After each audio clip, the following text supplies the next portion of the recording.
Hail and blessings. Today we're going to talk about transitions.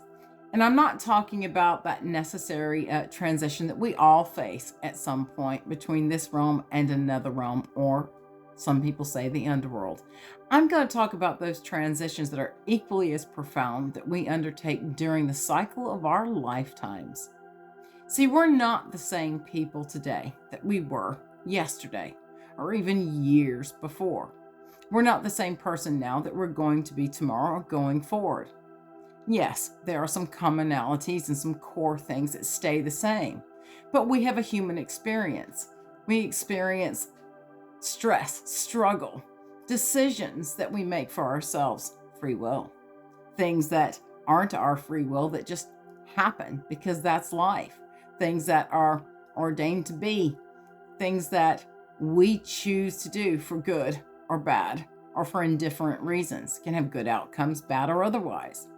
So we aren't the same. We're evolving at all times. We're growing, we're learning, whether we choose to recognize those lessons or not. And sometimes people will message me and say that they feel like they're nearing the end because they've had a prophetic dream or experience, that their body went into full relaxation and release, and then those prophetic dreams followed. Or there was a synchronization afterwards with a certain song that brought that meaning even closer to home to them. There's different kinds of, and I won't say the word dearth, but you know what I mean, that happen to the soul and to ourselves during our actual human lifetime in this mundane Midgard, because we do not stay stagnant in the same. And sometimes that change is necessary. Matter of fact, we don't even get to choose. Sometimes it just happens because that's what we need to do. We aren't the same. So we may lose a part of ourselves that was the old self or false self in order to get to the true self. Now, what do I mean by that?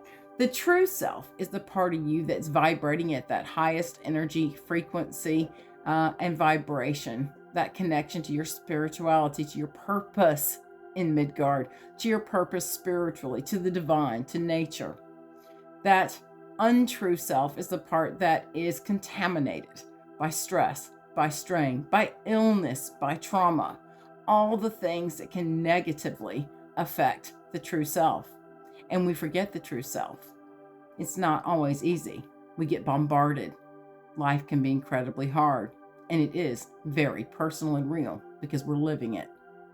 So what can we do?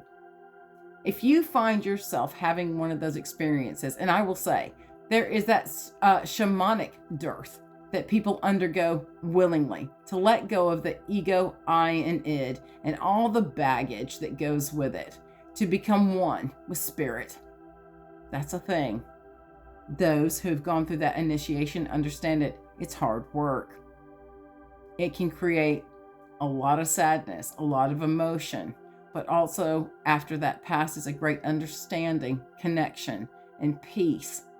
And you may have to undertake that many times after that initiation in your lifetime in order to get right with you, to go within. Good shamanic practitioners know we ain't perfect. We're human. Despite all the things we may know, we're just human beings and we're fallible. And we go within to fix our own crap and to make sure that we're aligned correctly, to make sure we're able to make those connections better without that ego, I, and id getting in the way. We all do it. I do it. Everybody does it. Aside from that, we do that similar thing with the self. Just everybody does. Where we have this sudden realization that the old us is suddenly gone. We aren't the same person we were. We are profoundly affected. We understand that something has changed. You may feel that it's a quote shift or a new timeline. Whatever it is that you use to associate it with, what it is the change in you to try to find that true self. Because our soul's purpose is that, to learn those lessons and find and get back in touch with the true self. Again, for our betterment, for the betterment of others, and to make those great spiritual connections. Because our mind, our ego, I, and id will always get in the way. The world, life, circumstance will get in the way. staying focused on true self is hard. So if you're going through a period where you think, oh gosh, everything's falling apart, or oh gosh, I feel like I get this creeping sensation that this is the end, doesn't necessarily mean it's the end of life, but it may be end of you as you know you, because you're realigning with the true self, realigning with the true self, getting to understand those lessons you need to learn, taking a new thread, walking a new path, a new part of your veered, your fate, your earther. And I hate to say fate because it's much more than that, but it's what everyone knows. You're letting go of some of the things you carried around as baggage. You may gain new baggage. You may release it all. You may find new purpose, although you don't see it at that moment, but it's waiting to come. It's waiting for you to take it. It's waiting for you to acknowledge it. Maybe it's even something that you're not happy with, and it's a new battle, a new circumstance that's uncomfortable. It's a necessary change. It's the death or dearth, don't kill me TikTok, unalive me, of the old self to get better aligned with the true self. And if you want to go back and figure out where that true self was, one of the pieces of advice that we give people when we teach is to go back to a point in time in your life. It may be childhood. It may be really, really early childhood. Do that through meditation. Find a way. Concentrate on it. And find that one perfect memory before you had to do the adulting. Before there was the stress of the world, when nobody was yelling at you, when things weren't bad, when you weren't in trouble, when you were just at peace with your true self. Maybe it was standing in the middle of the snow and listening to the silence all around you at night. Maybe it was standing in a green, beautiful field. Maybe it was just sitting alone watching somebody else in your family do a thing that brought back a core and beautiful memory. Maybe it was playing with something you liked when you were a child. Maybe it was an experience you had. For some people, that's a traumatic childhood.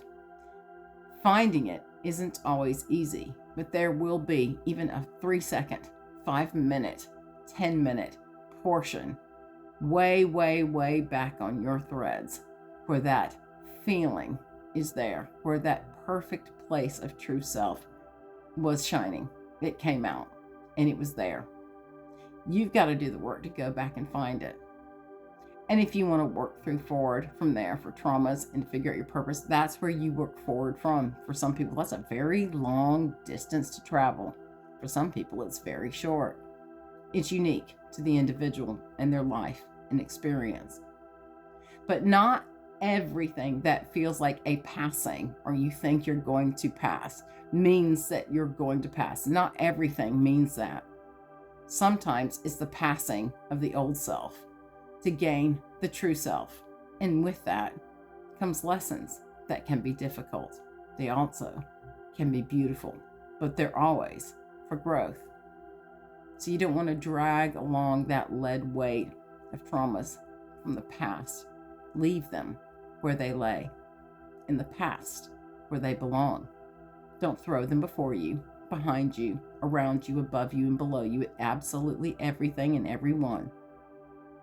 Tie them off, honor them, recognize them, integrate them, and move that emotion and energy into something that is productive and proactive for you in the here and now and in the future. I hope this helps someone out there. And if you have further questions, please feel free to reach out to me in a DM or via email. Every soul deserves some grace. And again, not every passing means another realm you step into or the underworld. Shamanic passing, quote, soul passing to find the true self. It's a thing. Find your way. Blessings from Realm of Runes, Nasty Recon, and the Mad Realm.